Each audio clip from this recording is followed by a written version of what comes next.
Hello students, मैं विशाल गुप्ता आपका teacher. इस वीडियो में मैं आपको क्लास 12 सब्जेक्ट मैक्रो इकोनॉमिक्स का जो चैप्टर नंबर 4 हमारा चल रहा है, methods of calculating national income, उसका आज टॉपिक कराऊंगा एक्सपेंडिचर मेथड का। स्टूडेंट्स, ये मेरी इस सेशन की 2022-23 की 15th वीडियो है, 15 नंबर वीडियो है। इसकी पिछली 14 वीडियो में मैं पिछले टॉपिक्स और चैप्टर करा चुका हूँ। आप मेरे चैनल को सब्सक्राइब कर लीजिए और वीडियोज़ वहाँ से देख लीजिए। तो चलिए स्टार्ट करते हैं हम expenditure method for calculating national income. Students, according to this method, national income is estimated in terms of expenditure on the purchase of final goods and services produced in the economy during an accounting year. So, इस method के accordingly जब हम national income calculate करते हैं तो हम क्या करते हैं कि उस सभी आइटम्स का एक्सपेंडिचर करते हैं, कैलकुलेट करते हैं, लेते हैं to be taken into consideration किसका, परचेज ऑफ फाइनल गुड्स पे और सर्विसेज पे जो हुआ है एक इकोनॉमी में, एक अकाउंटिंग ईयर में। ठीक है जी। Since final expenditure comprises of दो चीज़ों से बनता है, एक तो कंजम्पशन से, दूसरा इन्वेस्टमेंट से। It is also called consumption and investment method. और इनकम डिस्पोजेबल मेथड की जो इनकम हमने स्पेंड की है, जो इनकम हमने अर्न की है, वो स्पेंड कहाँ करनी है हमने। ठीक है जी। इनकम जनरेशन होती है ना, इनकम जनरेशन में हमने खर्च कहाँ कहाँ पे कर रहा है, that is called income disposal method. Estimation of expenditure on the final goods produced during the year within the domestic territory of a country is equal to the market value of GDP called GDPMP. मतलब जितना भी हमने estimate किया है final goods produce करने के लिए during the year में within the domestic territory of a country is equal to, वो मार्केट वैल्यू के बराबर होगा ग्रॉस डोमेस्टिक प्रोडक्ट के। ठीक है जी। So it is adjusted to NNFC. और ये एडजस्ट कहाँ तक किया जाता है, जिसको हम नेशनल इनकम बोलते हैं, कुछ चीज़ों को प्लस या माइनस करके। ठीक है, वो आगे डिस्कस करते हैं। ओके जी। क्लासिफिकेशन ऑफ फाइनल एक्सपेंडिचर, हमने बात तो करी है ना कि फाइनल एक्सपेंडिचर ही हमने लेना है एक्सपेंडिचर मेथड में। बट फाइनल एक्सपेंडिचर किन किन आइटम्स का, पहला है प्राइवेट फाइनल कंजम्पशन एक्सपेंडिचर, दूसरा है गवर्नमेंट फाइनल कंजम्पशन एक्सपेंडिचर, तीसरा है इन्वेस्टमेंट एक्सपेंडिचर, चौथा है नेट एक्सपोर्ट। चौथा क्या है, नेट एक्सपोर्ट, जिसको हम एक्स माइनस एम बोलते हैं। ठीक है जी। तो अब उसमें क्या है, प्राइवेट फाइनल कंजम्पशन एक्सपेंडिचर। ठीक है जी। प्राइवेट फाइनल कंजम्पशन एक्सपेंडिचर, उसको denoted by C, denoted by C. तो उसमें क्या क्या चीजें इंक्लूड होंगी, उसमें इंक्लूड होगा expenditure of goods and services, both individual house holds का या नॉन प्रॉफिट प्राइवेट इंस्टीट्यूशंस का। Non profit private institution, NGOs भी बोल सकते हैं ना आप इनको। इन दोनों के एक्सपेंडिचर को हम जब इंक्लूड कर लेते हैं, वो हमारा बन जाता है प्राइवेट फाइनल कंजम्पशन एक्सपेंडिचर।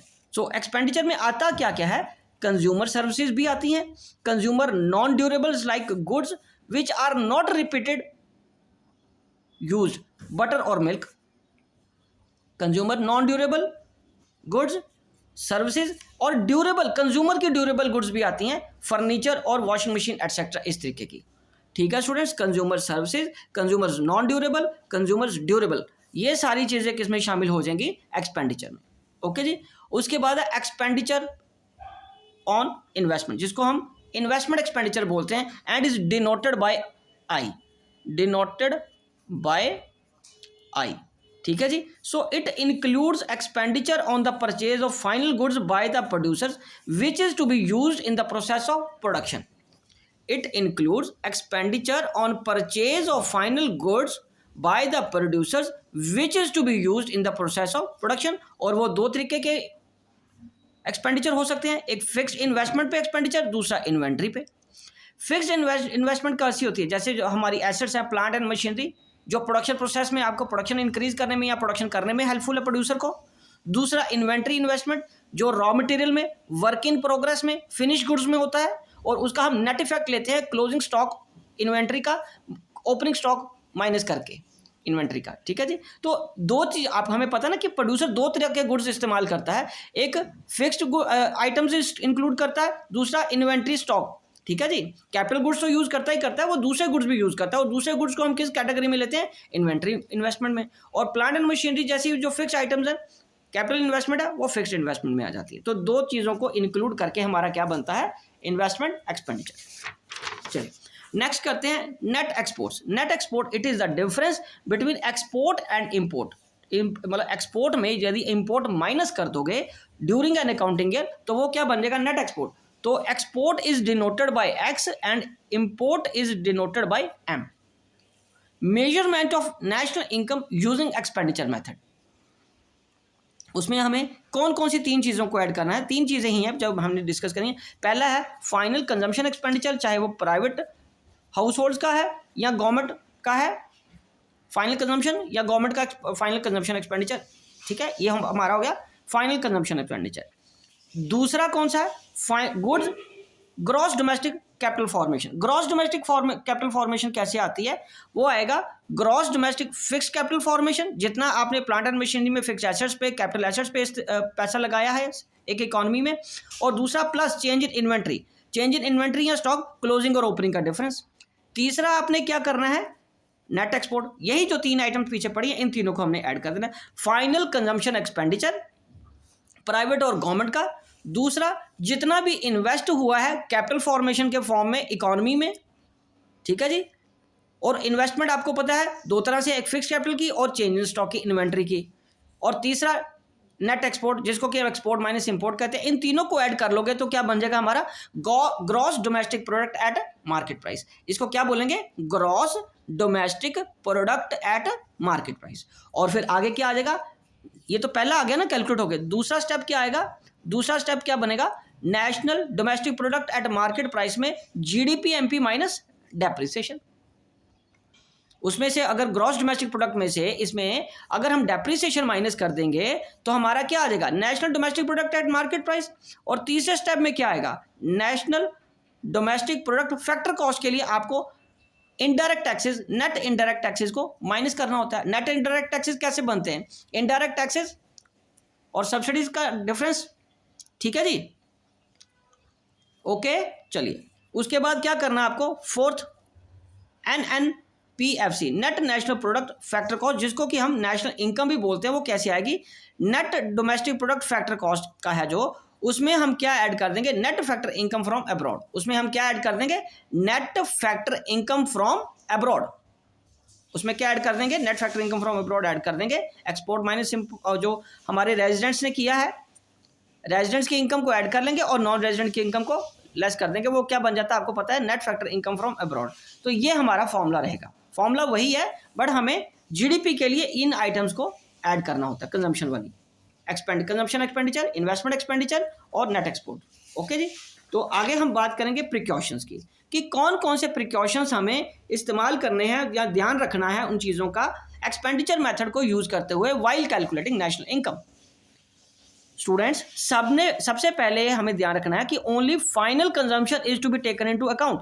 सिर्फ फाइनल कंजम्पशन ही लेना है, फाइनल एक्सपेंडिचर। उसके बाद expenditure on second hand goods is not to be included. Second hand goods का एक्सपेंडिचर हमें नहीं काउंट करना, क्योंकि वो एक बार हम उनको ऐड कर चुके हैं। Expenditure on shares and bond is not to be included in the total expenditure, क्योंकि ये जो पैसा आया है, एक्सपेंडिचर हुआ है शेयर्स और बॉन्ड्स में, वो एक तरह का सिर्फ एक्सचेंज ऑफ पेपर, उसमें कोई सर्विस प्रोड्यूस नहीं हुई, सो ये एक्सपेंडिचर इंक्लूड नहीं करना। उसके बाद expenditure on transfer payment by the government is not to be included, like old age pension और स्कॉलरशिप। मतलब इसमें वो ट्रांसफर पेमेंट चाहे पेंशन के फॉर्म में है, स्कॉलरशिप में के फॉर्म में है, क्योंकि इन दो आइटम से या इस तरीके की आइटम से वो ट्रांसफर इनकम कहलाती है, फैक्टर इनकम नहीं होती वो, ठीक है जी। और ये इसके अगेंस्ट कोई सर्विस रेंडर नहीं की गई थी, ठीक है, तो इसलिए ये एक्सपेंडिचर हम इंक्लूड नहीं करते, ठीक है जी। और उसके बाद imputed value of expenditure on goods produce for self consumption. Imputed का मतलब पता ना आपको, estimated value of expenditure on goods produced for self consumption. जो सेल्फ कंजम्पशन के लिए आपने पैसा खर्च किया है, उसका जो एस्टिमेशन है वो भी हमें टेकन इनटू अकाउंट लेना है वाइल कैलकुलेटिंग एक्सपेंडिचर मेथड, ठीक है स्टूडेंट्स। तो ये था हमारा एक्सपेंडिचर मेथड, बहुत सिंपल है। इसमें मैं फिर आपको बता रहा हूँ, इसमें एक तो आपका आ जाएगा फाइनल कंजम्पशन एक्सपेंडिचर, चाहे प्राइवेट का है चाहे गवर्नमेंट का है, ठीक है जी।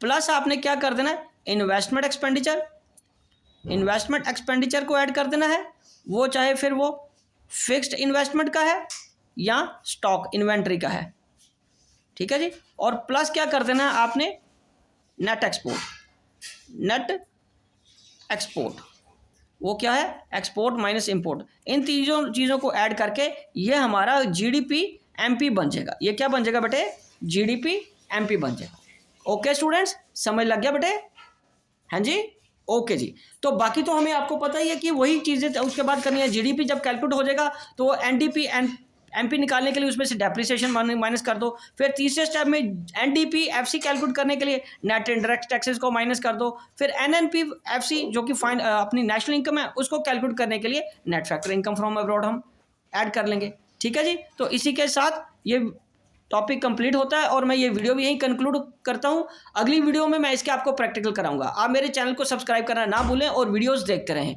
ओके जी, डन।